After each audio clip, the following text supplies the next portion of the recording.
தன்மானம் பழகு, அதுவே தமிழர்களுக்கு அழகென சுயமாய் சிந்தித்து சுயமரியாதையோடு வாழ சொன்ன கருஞ்சட்டை கதிரவன் தந்தை பெரியார் கடைசி மூச்சு காற்றில் கரைந்து கடைக்கோடி தமிழனின் சுவாச பையை நிறைக்கும் வரை தவித்திரு தமிழ் நிலத்தின் தன்மான உணர்ச்சிக்கும் தடையற்ற வளர்ச்சிக்கும் எங்களுக்கு தான் நீங்க வெளியே போய் பேசிட்டு வரும்போதே தெரியுமா இது? சரி,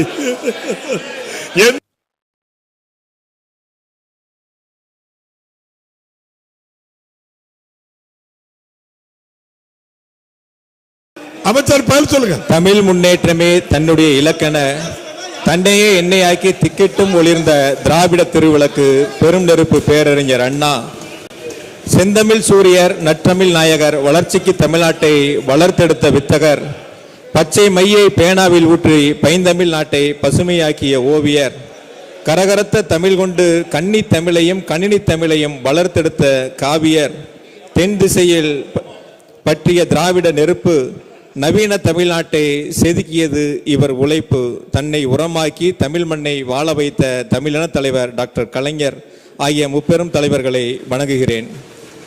மாநில உரிமைகள் மீட்கும் உங்கள் முத்தமிழ் முழக்கம் மாநிலத்தை அடகு வைப்போர் நெஞ்சினில் வெடிக்கும். திராவிடம் என்னும் தீரா தீப்பெட்டியில் திட்டங்கள் எனும் தீக்குச்சிகள் எடுத்து தமிழ்நாட்டின் திசையெட்டிலும் வளர்ச்சி எனும் அகல் விளக்கை தினமும் ஏற்றிடும் திராவிட நாயகரே, இந்திய திருநாட்டின் இறையாண்மை காத்திடும் தென் திசை இமயமே, இந்த திருநாட்டில் எல்லோருக்கும் எல்லாம் கிடைத்தது, சமத்துவமும் சமூக நீதியும் தலை தோங்கி இருப்பது ஒரே ஓரிடம். அது 4 ஆண்டுகளாக நாள்தோறும் நீங்கள் தந்த நலத்திட்டங்களால் தலை நிமிர்ந்து நிற்கும் நம் தமிழ்நாடு. எண்ணத்தில் தூய்மை, எப்போதும் எளிமை, உள்ளத்தில் வலிமை, வாக்கினில் வாய்மை, வாழ்வில் நேர்மை என உங்களிடம் கற்றுக்கொள்ள எங்களுக்கு 100 உண்டு, கற்றுத்தர உங்களை தவிர வேறு யாருண்டு? மாண்புமிகு முதலமைச்சர் அவர்களை பணிந்து வணங்குகின்றேன்.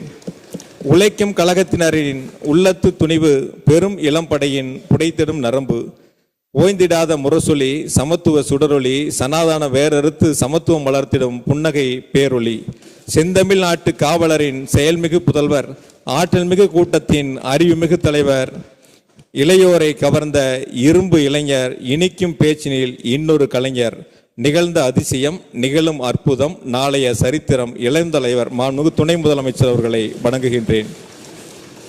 மாண்புமிகு அவை முன்னவர் உள்ளிட்ட அமைச்சர் பெருமக்களுக்கும் மாண்புமிகு சட்டப்பேரவை உறுப்பினர்கள் அனைவருக்கும் என்னுடைய வணக்கம். என்னை தொடர்ந்து வெற்றி பெற செய்து மக்கள் பணியாற்ற வாய்ப்பு வழங்கிய கரூர் தொகுதி மக்களுக்கும், கரூர் மாவட்டத்தில் 4 தொகுதிகளிலும் உதயசூரியனை வெற்றி பெற செய்த கரூர் மாவட்ட மக்களுக்கும் என் வாழ்நாள் நன்றியை சமர்ப்பித்து வணங்குகின்றேன். மாண்புமிகு பேரவைத் தலைவர் அவர்களே, 2021-25 ஆகிய 4 ஆண்டுகளில் 27,76,000 மின் இணைப்புகள் வழங்கப்பட்டுள்ளன. 2011-21 வரை கடந்த 10 ஆண்டுகள் அதிமுக ஆட்சியில் 2,20,000 விவசாயிகளுக்கு மின் இணைப்புகள் மட்டுமே வழங்கப்பட்டன. ஆனால் கடந்த 4 ஆண்டுகளில் 3,67,900 ஏக்கர் பாசனம் பெறும் வகையில் 1,82,000 விவசாயிகளுக்கு மின் இணைப்பு வழங்கி விவசாயிகளின் பாதுகாவலராக முதலமைச்சர் அவர்கள் திகழ்ந்து வருகின்றார்கள். தமிழ்நாட்டினுடைய மொத்த மின் நுகர்வோர் 3.44 கோடியாகும். 1/4/2021 தமிழ்நாட்டினுடைய மொத்த மின் நிறுவுதிறன் 32,595 மெகாவாட் என்பது தற்போது இந்த 4 ஆண்டுகளில் 39,770 மெகாவாட்டாக அதிகரிக்கப்பட்டுள்ளன. பொதுவாக இணைக்கப்பட்டுள்ள மின்பளு என்பது 2021-25 4 ஆண்டுகளில் 23,568 மெகாவாட் அளவிற்கு கூடுதலாக மின்பளுக்கள் இணைக்கப்பட்டிருக்கின்றன. அதேபோல கடந்த அதிமுக ஆட்சியில் 2016-21 அதிகபட்ச உச்ச மின் தேவை என்பது 16,481 மெகாவாட் மட்டுமே. அதுவும் 5 ஆண்டுகளில் 4 நாட்கள் மட்டுமே இந்த 16,400 மெகாவாட்டுக்கு மேல் தேவைப்பட்டன. ஆனால் திராவிட மாடல் ஆட்சியில் 4 ஆண்டுகளில் 142 நாட்களுக்கு மேல் 16,400 மெகாவாட்டுக்கு மேல் உச்ச மின் தேவையை அதிகரித்து வரலாற்று சாதனை படைத்துள்ளன. குறிப்பாக 16,500 மெகாவாட்டுக்கு மேல் 20,830 மெகாவாட் வரை 4 ஆண்டுகளில் 330 நாட்கள் உச்ச மின் தேவை ஏற்பட்டு இது மிகப்பெரிய வளர்ச்சிக்கு உதாரணமாக அமைந்திருக்கின்றன. தமிழ்நாட்டினுடைய அதிகபட்ச மின் நுகர்வு என்பது 2020-21 ஆண்டில் 16,481 மெகாவாட் என்பது 24-25 ஆண்டில் 20,830 மெகாவாட் என்று உயர்ந்து குறிப்பாக 2016-17 15,343, 17-18 15,240, 18-19 15,847, 19-20 16,151, 20-21 16,481 மெகாவாட் என்ற நிலையில் இருந்த இந்த அதிகபட்ச மின் நுகர்வு என்பது 20-21 17,196 மெகாவாட்டாகவும் 22-23 18,053 மெகாவாட்டாகவும் 23-24 19,409 மெகாவாட்டாகவும் 24-25 20,830 மெகாவாட்டாகவும் உயர்ந்து உச்சத்தை அடைந்திருக்கின்றன.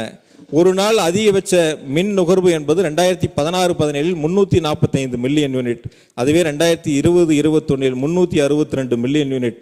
5 ஆண்டுகளில் உயர்ந்தது என்பது குறைந்தபட்சம் வெறும் 17 மில்லியன் யூனிட் மட்டுமே அதிகரித்தன. ஆனால் 2021-22 376 மில்லியன் யூனிட், 22-23 388, 23-24 426, 24-25 454 மில்லியன் யூனிட் என திராவிட மாடல் ஆட்சியில் முதலமைச்சரின் சீரிய முயற்சியால் 2001-22க்கும் 2024-25க்கும் உள்ள உயர்வு 79 மில்லியன் யூனிட் உயர்ந்து வரலாற்று சாதனையை தமிழ்நாடு மின்சார வாரியம் படைத்துள்ளன. அதேபோல சென்னையினுடைய ஒரு நாள் அதிகபட்ச மின் நுகர்வு 59 மில்லியன் யூனிட் கடந்த 2016-17. அதுவே 2020-21 66 மில்லியன் யூனிட் என 5 ஆண்டுகளில் உயர்வு வெறும் 7 மில்லியன் யூனிட் மட்டுமே. ஆனால் 2024-25 சென்னையில் ஒரு நாள் அதிகபட்ச மின் நுகர்வு பேரவையின் அனுமதியுடன் அலுவல் நேரம் நீட்டிக்கப்படுகிறது. 102 மில்லியன் யூனிட்டாக 4 ஆண்டுகளில் உயர்வு 36 மில்லியன் யூனிட் உயர்ந்திருக்கின்றன. மின்சார பயன்பாட்டை பொறுத்தவரை 2016-21 5 ஆண்டுகளில் அதிகபட்சமாக ஓராண்டில் தமிழ்நாட்டினுடைய மொத்த மின் நுகர்வு 2019-20 ஆண்டு 94,947 மில்லியன் யூனிட் ஆகும்.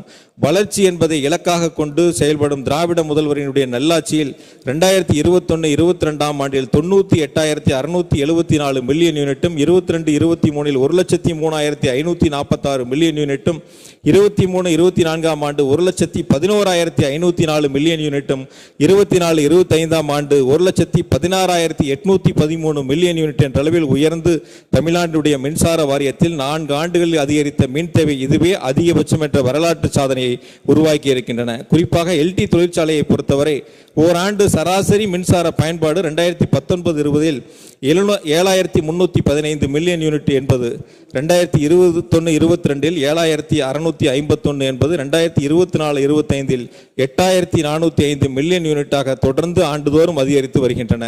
அதேபோல ஹெச்டி தொழிற்சாலையை பொறுத்தவரை ஓராண்டில் மின்சார பயன்பாடு 2016-17 23,160 மில்லியன் யூனிட்.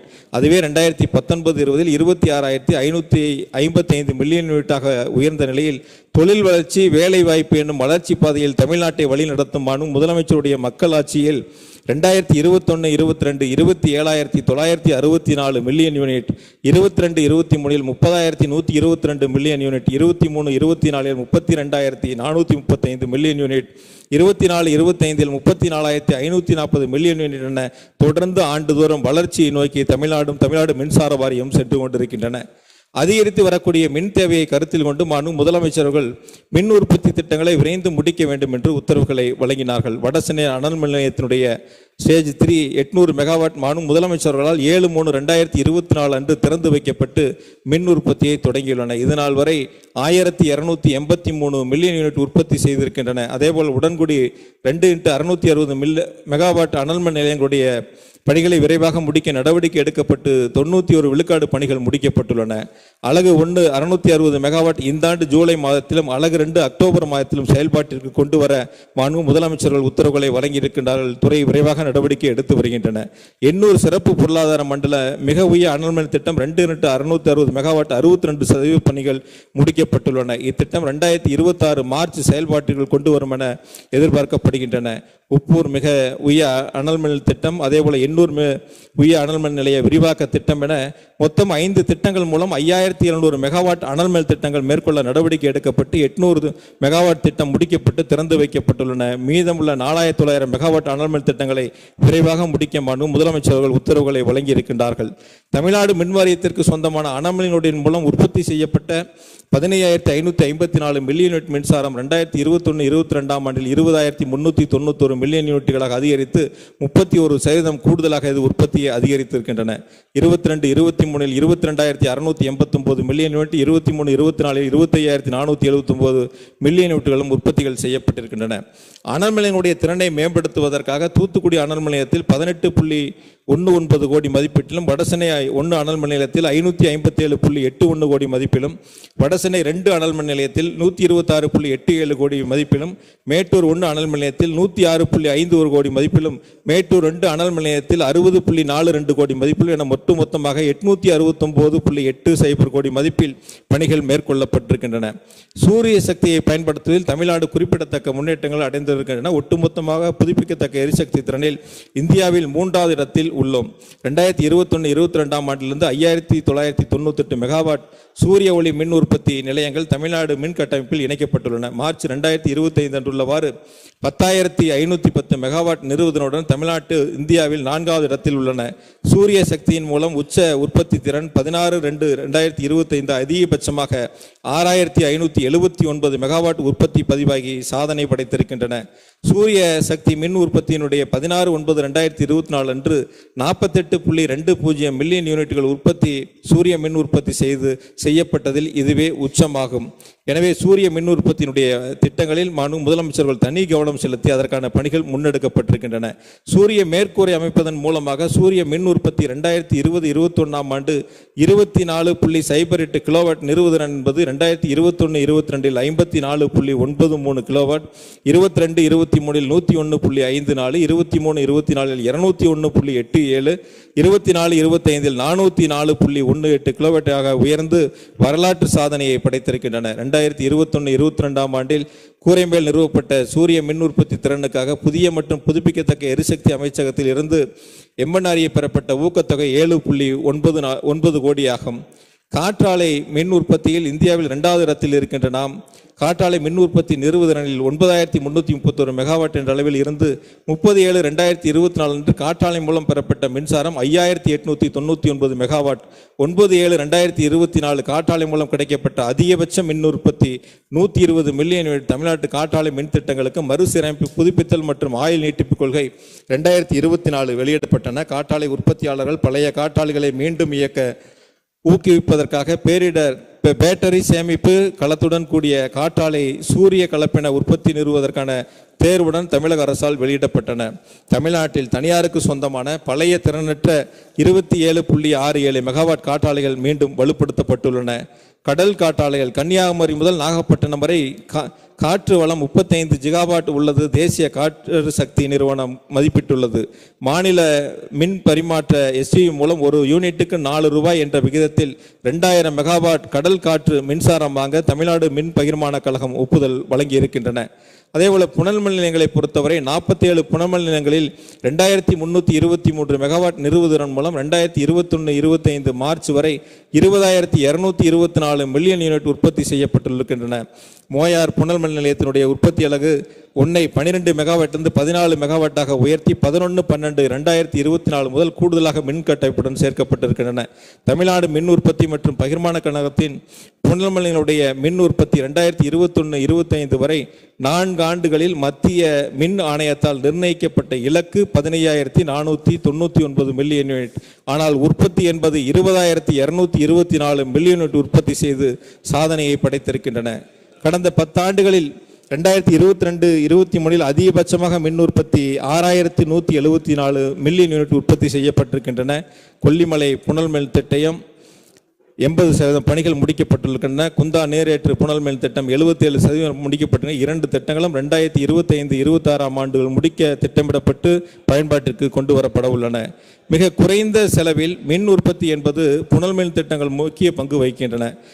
முதலமைச்சர்கள் புனல் மின் திட்டங்களுக்கு முக்கியத்துவம் அளித்து வருகின்றார்கள். அந்த வகையில் 14,500 மெகாவாட் திறன் கொண்ட 15 திட்டங்கள் முன்னெடுக்கப்பட்டுள்ளன. இந்த திட்டங்கள் தமிழ்நாடு மின்சார வாரியத்தின் மற்றும் ஒரு மைல்கல் ஆகும். இணை உற்பத்தி மின் நிலையங்களை பொறுத்தவரை மாநிலத்தில் உள்ள 10 கூட்டுறவு 2 பொதுத்துறை சர்க்கரை ஆலைகள் இணை மின் உற்பத்தி நிலையங்கள் நிறுவ திட்டமிடப்பட்டு மொத்தம் 183 மெகாவாட் மின் உற்பத்தி திறனை அடைவதை நோக்கமாக கொண்டு தற்பொழுது வரை 108 மெகாவாட் திறன் கொண்ட 7 இணை மின் உற்பத்தி நிலையங்கள் நிறுவப்பட்டுள்ளன. 12 megawatt Dharmapuri, 15 megawatt MR Krishnamurthy கூட்டுறவு சர்க்கரை ஆலை 2 மின் திட்டங்களும் திட்ட இயக்க பயன்பாட்டிற்கு கொண்டு வரப்பட்டிருக்கின்றன. மீதமுள்ள 5 ஆலைகளில் பிப்ரவரி 2026க்குள் உற்பத்தியை தொடங்க திட்டமிடப்பட்டிருக்கின்றன. குறிப்பாக பசுமை எரிசக்தியை மேம்படுத்தக்கூடிய வகையில் அதனுடைய தேவைகளை உணர்ந்து மாண்புமிகு முதலமைச்சர் அவர்கள் மின்கலன் ஆற்றல் சேமிப்பு என்ற ஒரு புதிய பரிணாமத்தை உருவாக்கி இந்த மின்கலன் ஆற்றல் சேமிப்பின் மூலமாக 1000 மெகாவாட் மின்சாரத்தை உருவாக்குவதற்கு நடவடிக்கை எடுக்கப்பட்டிருக்கின்றன. மேலும் கூடுதலாக 4000 மெகாவாட் திறன் கொண்ட மின்கலன் சேமிப்பு திட்டத்தை நிறுவுவதற்கு மின்சார வாரியம் திட்டமிட்டிருக்கின்றன. பொதுவாக எரிசக்தி கலவையில் புதுப்பிக்கத்தக்க எரிசக்தியினுடைய பங்கை அதிகரிக்கும் வகையில் புதுப்பிக்கத்தக்க ஆதாரங்களிலிருந்து விநியோக நிறுவனங்கள் 25-26ஆம் நிதியாண்டில் இந்திய அரசினுடைய மின் அமைச்சகம் புதுப்பிக்கத்தக்க எரிசக்தி கொள்முதல் இலக்கை RPO 33ஆக நிர்ணயித்திருக்கின்றன. 2030ஆம் ஆண்டுக்குள் 43 இலக்கு நிர்ணயித்துள்ள இந்த நிலை தமிழ்நாடு மின் தேவையில் 50 விழுக்காடு தமிழ்நாடு மின்சார வாரியத்தினுடைய சொந்த உற்பத்தியாக இருக்க வேண்டும். மொத்த மின் தேவையில் 50 விழுக்காடு புதுப்பிக்கத்தக்க எரிசக்தி கொள்முதலாக இருக்க வேண்டும் என்று முதலமைச்சர்கள் திட்டங்களை முன்னெடுத்திருக்கின்றார்கள். பொதுவாக ஒரு பக்கம் உற்பத்தி அதிகரிக்கின்ற பொழுது அதற்கான மின் கட்டமைப்பை வலுப்படுத்தி விநியோகத்திற்கான திட்டங்களை செயல்படுத்த வேண்டும். அப்பொழுதுதான் சீரான மின்சாரத்தை நாம் விநியோகம் செய்ய முடியும் என்ற சீரிய முயற்சியில் முதலமைச்சர்கள் தொடர்ந்து அதை கண்காணித்து ஆய்வுக் கூட்டங்களில் அதற்கான நடவடிக்கைகளை எடுத்து ஒட்டுமொத்தமாக தமிழ்நாடு மின்சார வாரியத்தினுடைய வரலாற்றில் 4 ஆண்டுகளில் 393 துணை மின்நிலையங்கள் அமைப்பதற்கான அறிவிப்புகள் வெளியிடப்பட்டு அதில் 116 துணை மின்நிலையங்களுடைய பணிகள் முடிக்கப்பட்டு மீதம் இருக்கக்கூடிய 64 துணை மின்நிலையங்களுடைய பணிகள் இப்பொழுது நடைபெற்றுக் கொண்டிருக்கின்றன. மீதம் இருக்கக்கூடிய பணிகளையும் இந்த ஆண்டு எடுத்துக்கொள்ளப்பட வேண்டும். அதிலும் குறிப்பாக எந்தெந்த பகுதிகளில் அவசியம் என்பதை முன்னுரிமை கொடுத்து அந்த பணிகளை எடுக்க வேண்டும் என்று முதலமைச்சர்கள் உத்தரவுகளை வழங்கியிருக்கிறார்கள். அதற்கான பணிகளையும் இப்பொழுது நாங்கள் முன்னெடுத்திருக்கின்றோம். துறை அதை முன்னெடுத்திருக்கிறது என்பதையும் இந்த நேரத்தில் பேரவைத் தலைவராக பேரவைக்கு தெரிவித்துக் கொண்டு அதேபோல 74,815 மின்மாற்றிகள் இந்த 4 ஆண்டுகளில் கூடுதலாக நிறுவப்பட்டிருக்கின்றன. எந்த இடங்கள்லாம் அதிக மின்னழுத்தம், குறைந்த மின்னழுத்தம், அதிக மின்பொழு இதெல்லாம் கணக்கெடுக்கப்பட்டு புதிதாக எந்த இடங்கள் தேவை என்பதை கண்டறியப்பட்டு இந்த 4 ஆண்டுகளில் மட்டும் 74,815 மின்மாற்றிகள் அமைக்கப்பட்டிருக்கின்றன. குறிப்பாக எல்டி லைனை பொறுத்தவரை இந்த 4 ஆண்டுகளில் 45,367 கிலோமீட்டர் புதிதாக அமைக்கப்பட்டிருக்கின்றன. ஹெச்டி லைனை பொறுத்தவரை 23,069 கிலோமீட்டர் அளவிற்கும், இஹெச்டி லைனை பொறுத்தவரை 3,655 கிலோமீட்டர் அளவிற்கும் கூடுதலாக நிறுவப்பட்டிருக்கின்றன. மின்மாற்றிகள் பல கூடுதல் விரிவாக்கம் 20,380 MVA கடந்த 4 ஆண்டுகளில் கூடுதலாக நிறுவப்பட்டிருக்கின்றன. அதேபோல இந்த உள்கட்டமைப்போடு சேர்த்து இன்னும் கூடுதலாக பணிகள் எங்கே தேவை என்பதை ஒவ்வொரு மாதங்களிலும் துறையினுடைய அதிகாரிகள் ஆய்வுக் கூட்டம் நடைபெறுகின்றது. அவர்கள் களத்திற்கு சென்று இந்த ஆய்வுகளை மேற்கொண்டு எங்கெங்கெல்லாம் பொதுமக்களுடைய பிரச்சனைகள் இருக்கிறது, பொதுமக்கள் சொல்வதற்கு முன்பாகவே இதை எடுத்து செய்ய வேண்டும் என்று அறிவுறுத்தப்பட்டிருக்கின்றன. அந்த அடிப்படையிலும் கூடுதலாக புதிய பணிகளும் எடுத்துக்கொண்டு அந்த பணிகளை இந்த ஆண்டு மின்சார வாரியத்தின் மூலமாக மேற்கொள்ள நடவடிக்கை எடுக்கப்பட்டிருக்கின்றன. அதேபோல மேல்நிலை மின்கம்பிகளை புதைவிடங்களாக மாற்றக்கூடிய பணிகளை பொறுத்தவரை சென்னை மாநகராட்சி கூடுதலாக சேர்க்கப்பட்ட அந்த பகுதிகளில் விரைவாக முடிக்க வேண்டும் என்று முதலமைச்சர்கள் துறைக்கு உத்தரவுகளை வழங்கியிருக்கின்றார்கள். அந்த வகையில் சென்னையை பொறுத்தவரை கூடுதலாக ஏறத்தாழ 5,801 மின்பெட்டிகள் 2021க்கு முன்னாடி அவ்வளோதான் அவங்க அமைச்சிருந்தாங்க. 495 கிலோமீட்டர் தான் புதைவிடங்கள் அமைக்கப்பட்டிருக்கின்றன. திராவிட மாடல் ஆட்சி முதலமைச்சர்கள் ஆட்சி பொறுப்பு 2021ஆம் ஆண்டு ஏற்ற பிறகு சென்னையில் மட்டும் குறிப்பாக 32,357 மின்பெட்டிகள் இந்த 4 ஆண்டுகள் நிறுவப்பட்டு பயன்பாட்டிற்கு கொண்டு வரப்பட்டிருக்கின்றன. 2,774 கிலோமீட்டர் புதிதாக மேல்நிலை கம்பிகளை புதைவிடங்களாக மாற்றி அமைக்கி பயன்பாட்டிற்கு கொண்டு வரப்பட்டிருக்கின்றன. 5 கோட்டங்களில் இருண்ட கோட்டங்களில் பணிகள் நிறைவு பெற்றிருக்கின்றன. 3 கோட்டங்கள் இப்பொழுது பணிகள் விரைவாக நடைபெற்றுக் கொண்டிருக்கின்றன. விரைந்து அந்த பணிகளை முடிக்க வேண்டும் என்று முதலமைச்சர் அவர்கள் உத்தரவுகளை வழங்கியிருக்கின்றார்கள்.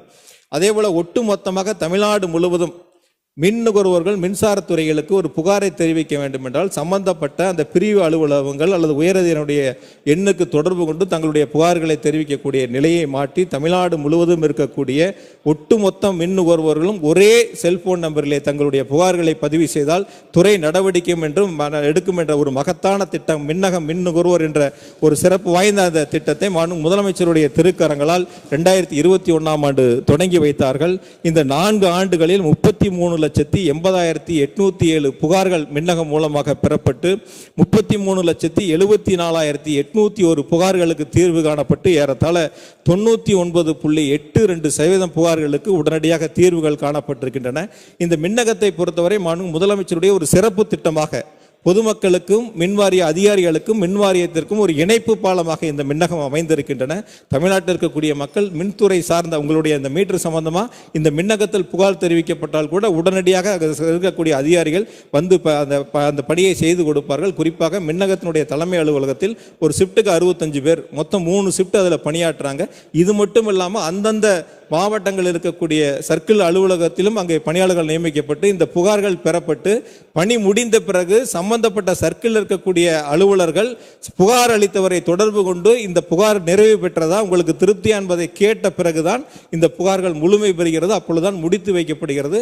எனவே தமிழ்நாடு முழுவதும் மின்சாரம் சார்ந்த மின்வாரியம் சார்ந்த புகார்கள் இருந்தால் மின்னகத்துடைய எண்ணிற்கு தொடர்பு கொண்டு தெரிவித்தால் விரைந்து நடவடிக்கை எடுப்பதற்கு வாய்ப்பாக முதலமைச்சர்கள் மின்னகத்தை உருவாக்கி தந்திருக்கின்றார்கள்.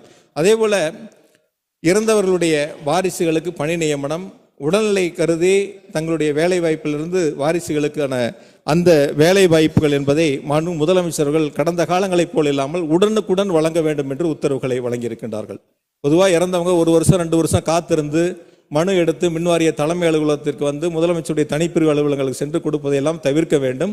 உடனுக்குடன் அந்தந்த மாதங்களிலேயே குறிப்பாக அதற்கான வேலை உத்தரவுகளை வழங்க வேண்டும் என்று முதலமைச்சர்கள் உத்தரவுகளை வழங்கியிருக்கின்றார்கள். இதுவரை இந்த 4 ஆண்டுகளில் 2692 வாரிசுதாரர்களுக்கு பணி நியமனங்களை ஆணைகளை வழங்கி முதலமைச்சருடைய திராவிட மாடல் அரசு புதிய வரலாற்று சாதனையை உருவாக்கி இருக்கின்றன. அதே போல தேரோடும் வீதிகளில் இருக்கக்கூடிய அந்த மேல்நிலை கம்பிகளை அங்கே இருக்கக்கூடிய திருக்கோயிலுடைய கோரிக்கைகளை ஏற்று இந்து சமய அறநிலையத்துறை அமைச்சருடைய சில குறிப்பிடத்தக்க கோயிலுடைய அந்த கோரிக்கையெல்லாம் ஏற்று அந்த பணிகளை செய்ய வேண்டும் என்று முதலமைச்சர்கள் உத்தரவுகளை வழங்குகின்றார்கள். அந்த முதலமைச்சருடைய உத்தரவின் அடிப்படையில் குறிப்பாக 7 திருக்கோயில்கள் 11.85 கோடி ரூபாய் மதிப்பிலான பணிகள் முடிக்கப்பட்டிருக்கின்றன. 7 பணிகள் 9.29 கோடி ரூபாய் மதிப்பிலான பணிகள் இப்பொழுது நடைபெற்று கொண்டிருக்கின்றன. அதே போல 7 பணிகள் 21.28 கோடி மதிப்பிலான பணிகள் ஆரம்பிக்கப்பட வேண்டும். ஒட்டுமொத்தமாக ஏறத்தாழ 23.61 கோடி மதிப்பில் 12 பணிகள் இப்பொழுது எடுத்துக்கொள்ளப்பட்டிருக்கின்றன. ஒட்டுமொத்தமாக 33 பணிகள் 65.96 கோடி மதிப்பில் 4 ஆண்டுகளில் குறிப்பாக 33 பணிகள் எடுத்துக்கொள்ளப்பட்டு இதுதான் மின்வாரியத்தினுடைய வரலாற்றில் 4 ஆண்டுகளில் அதிகமாக தேரோடும் வீதிகளில் மேல்நிலை கம்பிகளை புதைவடங்களாக மாற்றுவதற்காக எடுத்துக்கொள்ளப்பட்ட அதிகபட்ச பணிகளாகும். இந்த மீதம் இருக்கக்கூடிய பணிகளையும் விரைவாக முடித்திட வேண்டும் என்று துறைக்கு முதலமைச்சர்கள் உத்தரவுகளை வழங்கியிருக்கின்றார்கள். அதே போல வடகிழக்கு பருவமழை, மாண்டஸ் புயல், தென் மாவட்டங்களில் பெய்த வரலாறு காணாத மழை, இந்த தென் மாவட்டங்களில் பெய்த வரலாறு காணாத மழையில் மிகப்பெரிய ஒரு பாதிப்புகள் உருவான. அப்படி பாதிப்புகள் ஏற்பட்ட பொழுதும் கூட முதலமைச்சர்கள் துறையினுடைய உயர் அதிகாரிகள் உடனடியாக அங்கு சென்று பணிகளை மேற்கொள்ள வேண்டும் என்று உத்தரவுகளை வழங்கினார்கள். எவ்வளவு பாதிப்புகள் ஏற்பட்டாலும் 5 நாட்களுக்குள் முழுமையாக அந்த பணிகளை முடித்து சீரான மின் விநியோகத்திற்கு துறை நடவடிக்கை எடுத்திருக்கிறது. அதே போல பெஞ்சல் புயலை பொறுத்தவரை ஒட்டுமொத்த துறைகளும் முதலமைச்சருடைய உத்தரவின் அடிப்படையில் அங்கே பணிகளை மேற்கொண்ட பொழுதும் கூட 3 நாட்களில் மின்வாரியத்தினுடைய பணிகள் முழுமையாக முடிக்கப்பட்டு சீரான மின் விநியோகத்திற்கான பணிகளை மேற்கொண்டோம். குறிப்பாக அங்கே இருக்கக்கூடிய சில பொதுமக்களும் அங்கே இருக்கக்கூடிய சில அதிகாரிகளும் எங்கள் இடத்திலே சொன்னது, பொதுவாக மின்வாரியம் தான் கடைசியாக பணிகளை முடிப்பார்கள், மற்ற துறைகள்லாம் முடிச்சுட்டு வெளில போயிடுவாங்க, கடைசியாக தான் EB சப்ளை கொடுப்பாங்க. அப்படி இருந்த சூழலை மாற்றி மற்ற துறைகளை விட மின்சார வாரியம் முதல் ஆளாக பணிகளை முடித்து முழுமையான மின் விநியோகத்தை கொடுத்து களத்திலிருந்து வெளியேறிக்கிறார்கள் என்ற பாராட்டுக்களை முதலமைச்சரிடத்தில் சொல்லுங்கள் என்று எங்கள் இடத்திலே தெரிவித்தார்கள். அங்கேயே அமர்ந்து துறையினுடைய எல்லாம் சிறப்பாக அந்த பணிகளை மேற்கொண்டார்கள். இந்த சட்டப்பேரவையின் வாயிலாக மழை வெயில் இரவு பகல் எங்களுடைய குடும்பங்களை விட்டு களத்திலே நின்று ஒரு சிறு பகுதியில் இரவு 12 மணிக்கு மின்தடை ஏற்படுகிறது என்று சொன்னாலும் கூட உடனுக்குடன் சென்று பணிகளை மேற்கொள்ளக்கூடிய எங்களுடைய மின்வாரியத்தினுடைய உயர் அதிகாரிகள் தொடங்கி கடைநிலை ஊழியர்கள் வரை என்னுடைய சார்பாக அன்பு கலந்த நன்றியை இந்த பேரவையின் வாயிலாக அவர்களுக்கு இப்பொழுது நான் தெரிவித்துக் கொள்கின்றேன். அந்த மின்வாரியத்தினுடைய ஊழியர்களோடு சேர்ந்து பணியாற்றக்கூடிய தொழிற்சங்கத்தை சார்ந்திருக்கக்கூடிய நிர்வாக பெருமக்கள், LPF சங்கம் உள்ளிட்ட அனைத்து சங்கத்தினுடைய நிர்வாக பெருமக்களுக்கும் துறையின் சார்பாக என்னுடைய நன்றியை இந்த நேரத்தில் அன்போடு தெரிவித்துக் கொள்கின்றேன். 2024-25 ஆண்டினுடைய ஒருங்கிணைந்த மின் பராமரிப்பு திட்டம் 16/10/2024 முதல் 31/3/2025 வரை மொத்தம் 19,45,769 பணிகள் எடுத்துக்கொள்ளப்பட்டு சரி செய்யப்பட்டிருக்கின்றன. 3 புதிய கோட்டங்கள், ஒரு புதிய மின் பகிர்மான வட்ட அலுவலகம், 11 புதிய கோட்டங்கள் என முழுவதுமாக புதிய அலுவலகங்களை முதலமைச்சர்கள் தொடங்கி வைத்து இப்பொழுது பயன்பாட்டிற்கு கொண்டு வரப்பட்டிருக்கின்றன.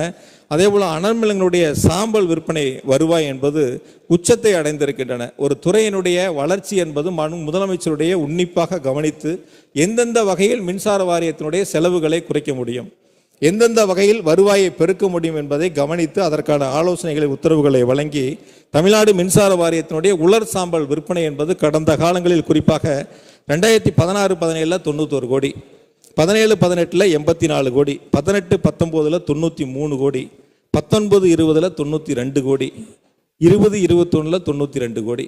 இது 2011-16 113 கோடியாக இருந்துச்சு. அதுக்கப்புறம் 5 வருஷத்தில் அது 92 கோடியாக மாறிடுச்சு. ஆனால் முதலமைச்சர் எடுத்த சீரிய நடவடிக்கையின் காரணமாக வெளிப்படைத்தன்மையோடு அது டெண்டர் விடப்பட்டு அதற்கான ஒப்பந்த புள்ளியெல்லாம் கோரப்பட்டு 2021-22 122 கோடி, 2022-23 191 கோடி ஓராண்டினுடைய வருவாய், 23-24 218 கோடி, 24-25 241 கோடி. இந்த 4 ஆண்டுகளில் மட்டும் இந்த சாம்பல் விற்பனையின் மூலமாக 773 கோடி ரூபாய் மின்சார வாரியம் வருவாயை ஈட்டியிருக்கிறது என்பதை இந்த நேரத்தில் பேரவைக்கு தெரிவித்துக் கொள்கின்றேன்.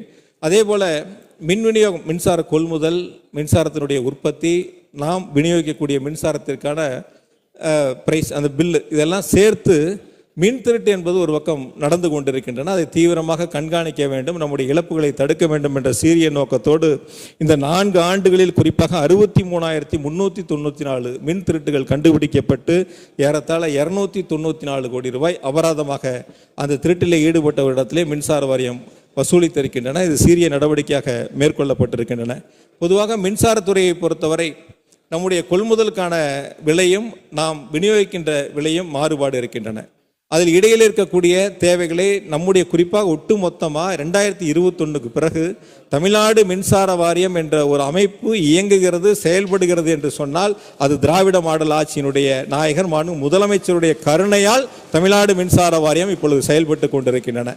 தமிழ்நாடு மின்சார வாரியத்திற்கு அரசு தொடர்ந்து அதற்கான நிதிகளையும் மானியங்களையும் தொடர்ந்து வழங்கி கொண்டிருக்கின்றார்கள். குறிப்பாக 2021-25 ஆண்டு மின் கட்டண மானியமாக 51,694 கோடி ரூபாயை தமிழ்நாடு மின்சார வாரியத்திற்கு வழங்கியிருக்கின்றார்கள். நிதியுதவி மானியமாக 57,190 கோடி ரூபாய் கடந்த ஆண்டுகளில் மொத்தமாக 1,08,885 கோடி ரூபாய் அரசு நிதியை தமிழ்நாடு மின்சார வாரியத்திற்கு கொடுத்து மின்சார வாரியத்தை காப்பாற்றி மற்ற மாநிலங்களை விட தமிழ்நாட்டில் மின் கட்டணம் குறைவு என்ற நிலையிலே சீரான மின் விநியோகத்திற்கான புதிய திட்டங்கள், அதே போல உள்கட்டமைப்பு வசதிகள், புதிய வளர்ச்சி திட்டங்கள் என அனைத்தையும் ஒரு சேர முதலமைச்சர்கள் முன்னெடுத்திருக்கின்றார்கள் என்பதை இந்த நேரத்திலே பேரவைக்கு நான் அன்போடு தெரிவித்துக் கொள்கின்றேன். அதே போல சேமிப்பை பொறுத்தவரை 2021-22 ஆண்டில் தற்போது உள்ள மின் நிலையங்களுடைய திறமையான செயல்பாடு, வட்டி விகிதம் குறைப்பு உள்ளிட்ட பல்வேறு நடவடிக்கையால் 2,745 கோடி ரூபாய் சேமிப்பை உருவாக்கி இருக்கிறது மின்சார வாரியம். 2022-23 ஆண்டில் அனல்மிலங்களுடைய இயக்கம், பராமரிப்பு செலவுகளை குறைத்தல், நிலக்கரி கையாளுதல், கட்டண சேமிப்பு உள்ளிட்ட பல்வேறு நடவடிக்கைகளின் காரணமாக 1,090 கோடி ரூபாய் அளவிற்கு சேமிப்பை தமிழ்நாடு மின்சார வாரியம் உருவாக்கி இருக்கின்றன. இது ஒரு பக்கம் சென்றாலும் கூட தமிழ்நாடு மின்சார வாரியத்தை புதிய வளர்ச்சிக்கேற்ப தகவல் தொழில்நுட்பத்துறையில் அதை மேம்படுத்திட வேண்டும் என்று பல்வேறு ஆலோசனைகளை முதலமைச்சர்கள் வழங்கி அதற்கான பல்வேறு நடவடிக்கைகள் எடுக்கப்பட்டு முதல் கட்டமாக மின் இணைப்பினுடன் ஆதார் எண்ணை இணைக்கக்கூடிய பணிகள் குறுகிய காலத்தில் முழுமையாக முடிக்கப்பட்டு செயல்பாட்டிற்கு கொண்டு வரப்பட்டிருக்கின்றன. அதே போல திட்டமிட்ட மின் விநியோக தடைகள் பற்றிய SMS இப்படி நிறைய வளர்ச்சி திட்ட பணிகள் தகவல் தொழில்நுட்பத்துறையின் மூலமாக மின்சார வாரியத்திலே மேம்படுத்தப்பட்டு அவை முழுமையாக இப்பொழுது நாம் செயல்பாட்டிற்கு கொண்டு வந்திருக்கின்றோம். மின் கட்டண திருத்தத்திலிருந்து மின் நுகர்வோர்களுக்கு பல்வேறு சலுகைகளை முதலமைச்சர்கள் வழங்கியிருக்கின்றார்கள். குறிப்பாக வீட்டு மின் நுகர்வோர்கள் செலுத்தி வந்த நிலை கட்டணம், அந்த ஃபிக்ஸட் சார்ஜுங்கிறது முழுமையாக ரத்து செய்யப்பட்டு இது தேர்தல் வாக்குறுதியில் கொடுக்கப்பட்ட ஒரு வாக்குறுதி. அதை நிறைவேற்றக்கூடிய வகையில் முதலமைச்சர்கள் அந்த நிலை கட்டணத்தை முழுமையாக ரத்து செய்திருக்கின்றார்கள். அதே போல கைத்தறி நெசவாளர்களுக்கு 200 யூனிட் என்பதை 300 யூனிட்டாக உயர்த்தி முதலமைச்சர்கள் வழங்கி அதற்கான அரசு நிதியை மானியமாக வழங்கியிருக்கின்றார்கள். விசைத்தறி நெசவாளர்களுக்கு தேர்தல் வாக்குறுதியில் கொடுக்கப்பட்டதை போல 750 யூனிட் மின்சாரம் என்பதை 1000 யூனிட்டாக உயர்த்தி அதை இப்பொழுது நடைமுறைப்படுத்தப்பட்டு ஏறத்தாழ 1,26,000 நெசவாளர்கள் ஜீரோ கட்டணம். யாருக்கு அந்த 1,26,000 பேருக்கு கட்டணமே கிடையாது, அவங்க பில்லே கட்டுறதில்லை, ஜீரோ என்ற நிலையில் விசைத்தறி நெசவாளர்கள் பயன்பெற்று வருகின்றார்கள். 571 கோடி ரூபாய் விசைத்தறி நெசவாளர்களுக்கு மட்டும் அரசு மானியமாக முதலமைச்சர்கள் வழங்கியிருக்கின்றார்கள். இப்படி தொடர்ச்சியாக 2 மாதங்களில் 1000 யூனிட்டுக்கு மேல் உபயோகிக்கும் விசைத்தறி நெசவாளர்களுக்கு நிலை கட்டணம் செலுத்துவதில் 50% விலக்கு அளிக்கப்படுகிறது.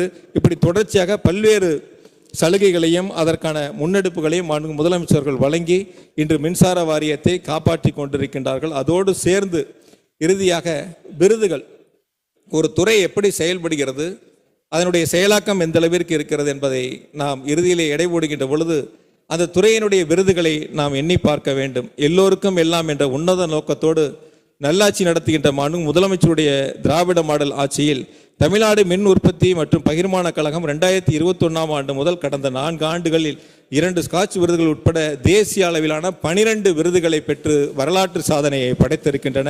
நிறுவன வள திட்டமிடல், காற்றாலை மின் உற்பத்தி, தானியங்கி மின் அளவுகள் பொருத்தி செயல்படுத்தியமைக்காக மற்றும் நிலக்கரி கையாளுதலுக்காக பெற்றுள்ளது என்பதை மகிழ்ச்சியோடு இந்த பேரவைக்கு நான் அன்போடு தெரிவித்துக் கொள்கின்றேன்.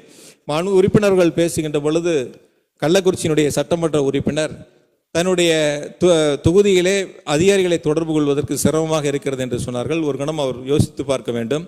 234 சட்டமன்ற தொகுதிகளுக்கும் நோடல் ஆபீசர் என்ற ஒருவரை தமிழ்நாடு மின்சார வாரியத்தின் மூலமாக நியமிக்கப்பட்டு ஒரு தொகுதியில் பல செக்ஷன் இருக்கலாம், பல ஏஇ இருக்கலாம், பல ஏடி இருக்கலாம், இருக்கலாம். இருந்தாலும் ஒவ்வொருவருக்கும் சட்டமன்ற உறுப்பினர்கள் அவர்களை அழைத்து அந்த பணிகளை சொல்ல வேண்டாம்.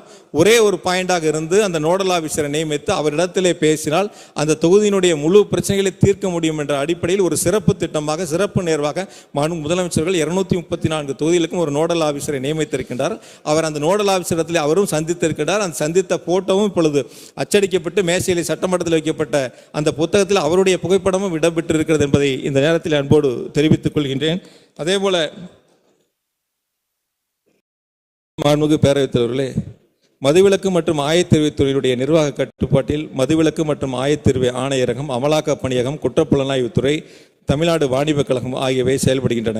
மதுவிலக்கு மற்றும் ஆயத்தீர்வை ஆணையரகம் கள்ளச்சாராயம் காய்ச்சல் மற்றும் விற்பனையை ஒழித்தல், மது அருந்துவால் ஏற்படும் தீமைகள் குறித்து மக்களிடையே விழிப்புணர்வை ஏற்படுத்துதல், மதுபான உற்பத்தியினுடைய மதுபான உற்பத்தியை கண்காணித்தல் உள்ளிட்ட பல்வேறு பணிகளை மேற்கொண்டு வருகின்றன. தமிழ்நாடு முதலமைச்சருடைய அறிவிப்பிற்கிணங்க மதுவிலக்கு அமலாக்க பிரிவு, போதைப்பொருள் நுண்ணறிவு, குற்றப்புலனாய்வு பிரிவுடன் இணைக்கப்பட்டு அமலாக்க பணியகம், குற்றப்புலனாய்வுத்துறை என ஒரு புதிய பிரிவு உருவாக்கப்பட்டுள்ளது. இப்பிரிவின் நோக்கம் சட்டவிரோதமாக மதுபானம் காய்ச்சல், கடத்தல், மதுபானம் வைத்திருத்தல், விற்பனையை தடை செய்தல், கள்ளச்சாராயம் கடத்தலை தடுத்தல், பிற மாநிலங்களிலிருந்து வரி செலுத்தப்படாத இந்திய தயாரிப்பு வெளிநாட்டு மதுபானங்களை தமிழ்நாட்டிற்குள் கடத்துவதை தடுப்பது என சட்டவிரோதமாக போதைப்பொருள் விற்பனையை கடத்தலை தடுப்பதாகும். மது மற்றும் போதைப் பொருட்களினுடைய தீமைகள் குறித்து பொதுமக்கள் மாணவர்களிடையே விழிப்புணர்வை ஏற்படுத்தும் வகையில் 9531 பேரணிகள், 5675 தெரு நாடகங்கள், 4500 நாடகங்கள், 6,47,426 துண்டு பிரசுரங்கள் விநியோகம் செய்யப்பட்டு 30,55,939 நபர்கள் பங்கேற்றுள்ளனர். 2024ஆம் ஆண்டில் 7,691 வழக்குகள் பதிவு செய்யப்பட்டு 7,486 குற்றவாளிகள் கைது செய்யப்பட்டுள்ளனர். 2,36,230 லிட்டர் கள்ளசாராயம் அளிக்கப்பட்டுள்ளன. 2025ஆம் ஆண்டில் 952 கள்ளசாராய வழக்குகள் பதிவு செய்யப்பட்டுள்ளன. 1042 பேர் கைது செய்யப்பட்டுள்ளனர் என்பதை இந்த பேரவைக்கு தெரிவித்துக் கொள்கின்றேன்.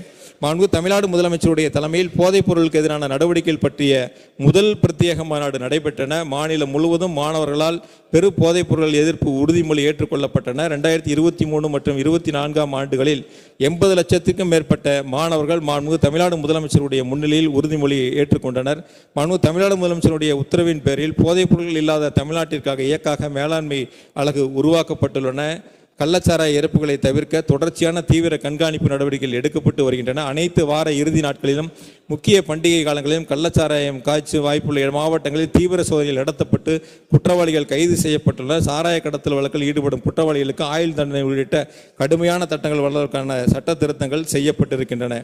இப்படி தொடர்ச்சியாக துறையின் சார்பாக பல்வேறு நடவடிக்கைகள் மேற்கொள்ளப்பட்டு வரக்கூடிய அதோடு தொடர்ந்து தமிழ்நாடு காவல்துறையின் தீவிர முயற்சியால் கஞ்சா சாகுபடி முற்றிலுமாக ஒழிக்கப்பட்டு பூஜ்ய சாகுபடி மாநிலமாக தமிழ்நாடு இருந்து வருகின்றன. கடந்த 2024ஆம் ஆண்டில் 11,025 வழக்குகள் பதிவு செய்யப்பட்டு 17,903 குற்றவாளிகள் கைது செய்யப்பட்டு சுமார் 21,588 கிலோ கஞ்சா, 4,357 கிலோ ஹெராயின் இப்படி பறிமுதல் செய்யப்பட்டு அவர்கள் மீது நடவடிக்கை எடுக்கப்பட்டு அவர்கள் 144 நபர்கள் குண்டர் சட்டத்திலும் தடுப்பு காவல் சட்டத்திலும் கைது செய்யப்பட்டிருக்கின்றார்கள்.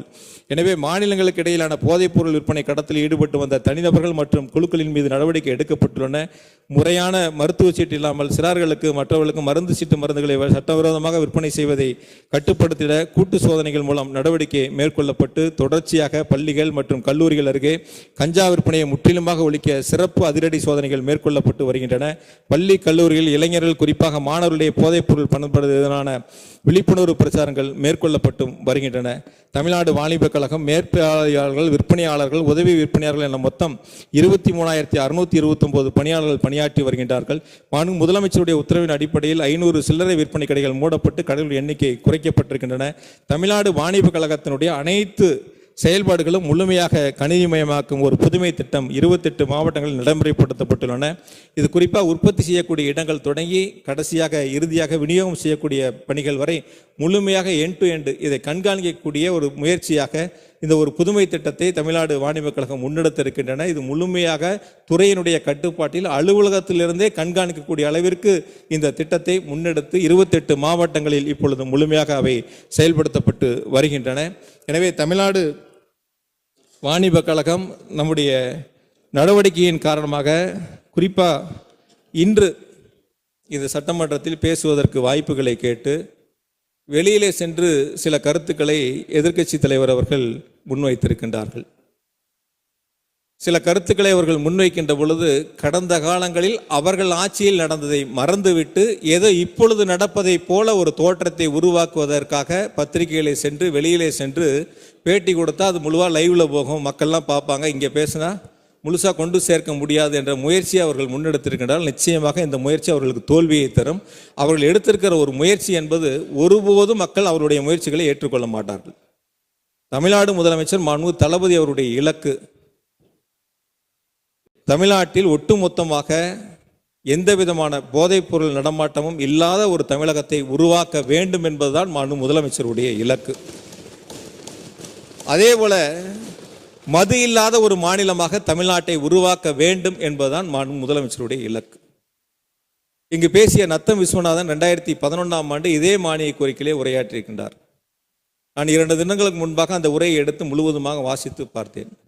அவர் அதில் சொன்ன பதிலுரைகளை சொல்லுகின்ற பொழுது அவர் சொன்ன பதில், ஒட்டுமொத்தமாக இந்தியா முழுவதும் மது இருக்கின்ற பொழுது, நம்முடைய அருகாமை மாநிலங்களில் மது இருக்கின்ற பொழுது தமிழ்நாட்டில் மட்டும் மது விலக்கை கொண்டு வர முடியாது. ஒன்றிய அரசு நினைத்தால் அதனால் ஏற்படுகின்ற இழப்புகளை நிதியாக கொடுத்துவிட்டு இந்தியா முழுவதும் கொண்டு வருகின்ற பொழுது தமிழ்நாட்டிலும் அதை பின்பற்றப்படும் என்ற ஒரு பதிலுரையாக இருந்தால் அதன் முழுமையாக நான் படித்து பார்த்தேன்.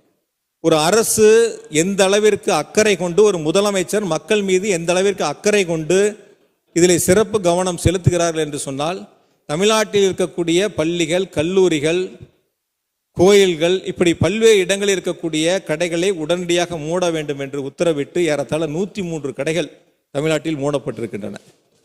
கூடுதலாக 500 கடைகள் முதலமைச்சருடைய உத்தரவின் அடிப்படையில் கூடுதலாக மூடப்பட்டிருக்கின்றன. இப்படி பல்வேறு நிலைகளில் நடவடிக்கை எடுத்து தமிழ்நாட்டில் மது இல்லாத ஒரு மாநிலமாக, தமிழ்நாட்டில் போதைப் பொருள் இல்லாத மாநிலமாக உருவாக்குவதற்கான முயற்சிகளை முதலமைச்சர்கள் எடுத்து தொடர்ந்து அதை கண்காணித்து வருகின்றார்கள். எனவே வெளியிலே பேசுகின்றவர்கள் ஏதோ தமிழ்நாட்டில் மட்டும் மது விற்பனை இருப்பதைப் போல, தமிழ்நாட்டில் இந்த மது விற்பனை மூலமாகத்தான் அரசு நடைபெறுவதைப் போல சில அரசியல் இயக்கங்கள் தேர்தலை மனதிலே வைத்து மக்களிடத்திலே ஒரு அவப்பெயரை உருவாக்குவதற்கு முயற்சி எடுக்கின்றார்கள். அதிலும் குறிப்பாக 4 ஆண்டு கால திராவிட மாடல் ஆட்சியில் முதலமைச்சருடைய வளர்ச்சி திட்டங்களை பொறுத்து கொள்ள முடியாமல், மக்கள் முதலமைச்சர்கள் மீது வைத்திருக்கிற நம்பிக்கையை பொறுத்து கொள்ள முடியாமல் இன்னும் 1 வருட காலம்தான் தேர்தலுக்கு இருக்கிறது. எப்படியாவது மக்களிடத்தில் ஒரு அவப்பெயரை அரசுக்கு உருவாக்கிட வேண்டும் என்ற முனைப்போடு சில முயற்சிகளை முன்னெடுக்கின்றார்கள். அந்த முயற்சி ஒருபோதும் அவரிடத்தில் எடுபடாது. மக்களும் அவருடைய முயற்சிகளை ஒருபோதும் ஏற்றுக்கொள்ள மாட்டார்கள். குறிப்பாக இங்கே இருக்கக்கூடிய சட்டமன்ற கட்சியினுடைய தலைவர்கள் உட்பட இங்கே இருக்கக்கூடிய பத்திரிகையாளர் உட்பட நான் ஒரு கருத்தை முன்வைக்க விரும்புகின்றேன். சில நேரங்களில் பத்திரிகைகளும் தொலைக்காட்சிகளும் சமூக வலைத்தளத்திலும் கூட டாஸ்மாக் நிறுவனத்தில் சில்லறை விற்பனை கடைகளில் கூடுதலாக 10 ரூபாய் விற்பனை செய்யப்படுவது என்பது ஏதோ இந்த 4 ஆண்டுகளில் நடைபெறுவதைப் போல ஒரு தோற்றத்தை உருவாக்கி அதன் மூலமாக அரசுக்கு ஒரு அவப்பெயரை உருவாக்குவதற்கான முழு முயற்சிகளை சமூக வலைத்தளங்கள், பத்திரிகைகள், சில தொலைக்காட்சிகள் இதை முன்னெடுத்துக் கொண்டிருக்கின்றார்கள். நான் ஒரு சிறிய உதாரணத்தை மட்டும் நேரத்தின் அருமுகிறது இந்த நேரத்தில் முன்வைக்க விரும்புகின்றேன். 2011, 2016, 21 5 ஆண்டுகளில் கடந்த அதிமுக ஆட்சியில் கூடுதலாக 10 ரூபாய் கூடுதலாக வைத்து விற்பனை செய்து 10 ரூபாய்க்கு மேலும் கூடுதலாக வைத்து விற்பனை செய்யப்பட்ட வகையில் வழக்குகள் பதிவு செய்யப்பட்டது 15,405. 2016, 21 5 வருஷத்துல. அப்ப நடந்ததெல்லாம் பத்திரிகைகள், தொலைக்காட்சிகள், சமூக வலைத்தளங்கள் பேசப்படுவதில்லை. இப்பொழுது ஏதோ இந்த 4 ஆண்டுகளில் நடவடிக்கை எடுக்கப்பட்டு அதன் மீது வழக்குகள் பதிவு செய்யப்பட்டு சில பணியாளர்கள் பணியிட மாற்றம் செய்யப்படுகிறார்கள், சிலவர் பணியை நீக்கம் செய்யப்படுகின்றார்கள். இது போன்ற நடவடிக்கைகளை அரசு தொடர்ந்து எடுத்து வருகின்றன. கடந்த 2016, 21 15,405 அது கண்டுபிடிக்கப்பட்டு அவர்களிடமிருந்து 14,83,86,690 ரூபாய் அபராதமாக வசூலிக்கப்பட்டிருக்கின்றன. இது கடந்த கால ஆட்சியில். இப்பொழுது இந்த 4 ஆண்டுகளில் எடுக்கப்பட்ட சீரிய நடவடிக்கையின் காரணமாக ஏறத்தாழ 6,79,86,047 ரூபாய் இந்த கூடுதலாக விற்பனை செய்த பணியாளர்களிடமிருந்து அபராத தொகையாக வசூலிக்கப்பட்டு அவர்கள் மீது நடவடிக்கை எடுக்கப்பட்டு சில பேர் பணியிட மாற்றம், சில பேர் பணியிட நீக்கம் உள்ளிட்ட நடவடிக்கைகள் எடுக்கப்பட்டிருக்கின்றன. எனவே பத்திரிகையாளர்கள், தொலைக்காட்சியை சார்ந்திருக்கிறவர்கள், சமூக ஊடகத்தை சார்ந்திருக்கிறவர்கள் இது போன்ற ஒரு தவறான அவதூறான செய்திகளை அரசின் மீது புழுதிவாரி தூட்டுவதைப் போல முன்னெடுப்பதற்கு முயற்சி ஒருபோதும் எடுபடாது.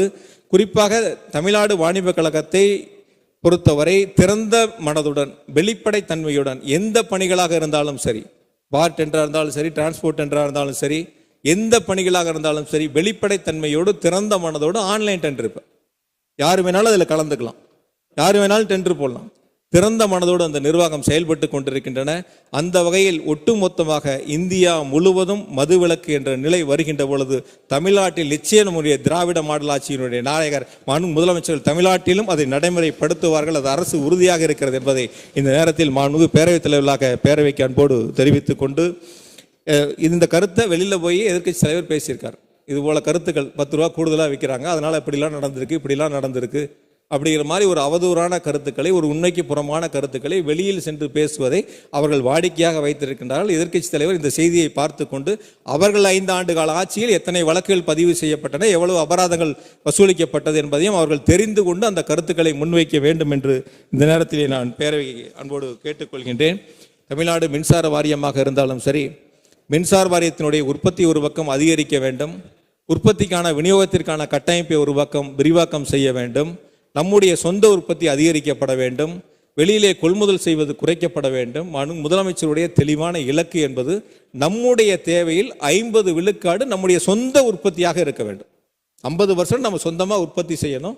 அந்த 100 விழுக்காடு தேவையில் 50% புதுப்பிக்கத்தக்க எரிசக்தி ஆற்றலை கொண்டு நம்முடைய மின்சார தேவைகளை பூர்த்தி செய்ய வேண்டும் என்று இந்தியாவிலேயே முதல் மாநிலமாக தமிழ்நாடு மாநிலம் நம்மிடத்தில் 50 விழுக்காடு என்ற இலக்கை முதலமைச்சர்கள் நிர்ணயித்து தந்திருக்கின்றார்கள். நிச்சயம் இது 2030ஆம் ஆண்டுக்குள் இந்த இலக்கை எட்டி முதலமைச்சருடைய கரங்களிலே மின்சார வாரியம் அந்த இலக்கை நிர்ணயித்து ஒப்படைப்போம் என்ற உறுதியை இந்த நேரத்தில் அன்போடு தெரிவித்துக் கொள்கின்றேன்.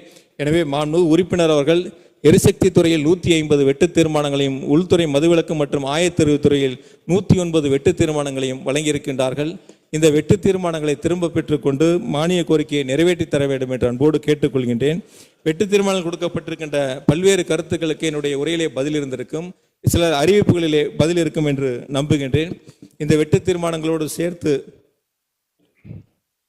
புதிய அறிவிப்புகளை முதலமைச்சருடைய ஆணைக்கிணங்க 2 துறைகளின் சார்பில் இருக்கக்கூடிய புதிய அறிவிப்புகளை இப்பொழுது வெளியிடுகின்றேன்.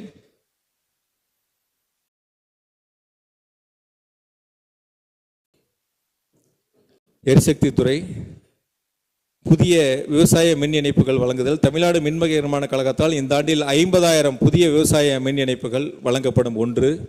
2. காலியாக உள்ள பணியிடங்கள் நிரப்புதல். இங்கு பேசிய கள்ளக்குறிச்சி சட்டமன்ற உறுப்பினர் கூட இந்த இடங்கள் பணியிடங்கள் காலி என்று சொன்னார்கள். தமிழ்நாடு மின்சார வாரியத்தில் இருக்கக்கூடிய காலி பணியிடங்கள் தேவைக்கேற்ப நிரப்ப நடவடிக்கை எடுக்கப்படும்.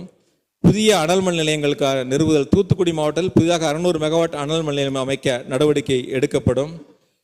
தேரோடும் வீதிகளில் மேல்நிலை மின் பாதைகளை புதைவிடங்களாக மாற்றுதல். 4. 5 கடலோர நகரங்களில் மேல்நிலை மின் பாதைகளை புதைவிடங்களாக மாற்றுதல். 6. டிஎன்இபி லிமிடெடில் இயங்கும் மருந்தகங்களை மேம்படுத்துதல். 7. தமிழ்நாடு மின் பகிர்மான கழகத்தில் புதிய துணை மின் நிலையங்கள் நிறுவுதல். ரூபாய் 215 கோடி மதிப்பீட்டில் 18 புதிய 33/11 கிலோவாட் துணை மின் நிலையங்கள் நிறுவ நடவடிக்கை எடுக்கப்படும். தமிழ்நாடு மின் பகிர்மான கழகத்தில் உள்ள துணை மின் நிலையங்களுடைய மின்மாற்றிகளின் திறன் மேம்படுத்துதல். 8. 9. தமிழ்நாடு மின் உற்பத்தி கழகத்தின் மின் உற்பத்தி நிலையங்களினுடைய மூலதன பணிகள் மேற்கொள்ளுதல். ரூபாய் 500 கோடி மதிப்பீட்டில் இதற்கான பணிகளை நாம் மேற்கொள்ள இருக்கின்றோம். 10. தமிழ்நாடு மின் உற்பத்தி கழகத்தின் வழுதூர் எரிவாயு மின் நிலையம் 1 மேம்பாட்டு பணிகளை மேற்கொள்ளுதல். 11. தமிழ்நாடு பசுமை எரிசக்தி கழகத்தின் காடம்பாறை நீரேற்று புனர்மின் நிலையத்தில் எஞ்சிய ஆயுள் மதிப்பீட்டு ஆய்வு பணிகளை மேற்கொள்ளுதல். 12. தமிழ்நாடு மின் தொடரமைப்பு கழகத்தில் புதிய துணை மின் நிலையங்கள் அமைத்தல். 13. தமிழ்நாடு மின் தொடரமைப்பு கழகத்தில் துணை மின் நிலையங்களுடைய மின்மாற்றிகளுடைய திறன் மேம்படுத்துதல்.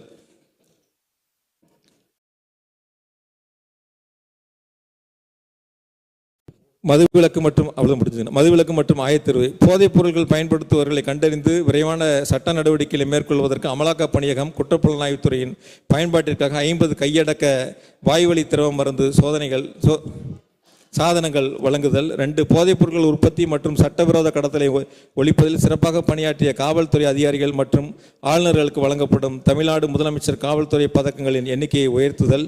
3. அமலாக்க பணியகம் குற்றப்புலனாய்வுத்துறை பிரிவில் நிறுவப்பட்ட சைபர் ஆய்வகத்தை பயன்படுத்துவதற்கான டிஜிட்டல் தடவியல் கருவிகள், சமூக ஊடகங்கள் மற்றும் செய்தி பகுப்பாய்வு கருவிகள் வழங்குதல். 4. புலனாய்வு சேகரிப்பு பணிகளை கணினிமயமாக்குதல் மற்றும் அமலாக்க பணியகம் குற்றப்புலனாய்வு துறையின் மத்திய புலனாய்வு பிரிவிற்கு ஒரு பிரத்யேக இணையதள வலைவாயில் நிறுவுதல். 5. கள்ளச்சாராயம் காய்ச்சல் மற்றும் கள்ள மதுபான விற்பனையில் ஈடுபட்டு சிறை தண்டனை பெற்று விடுதலையாகி மனம் திருந்தியவர்களுக்கு மறுவாழ்வு நிதி வழங்குதல்.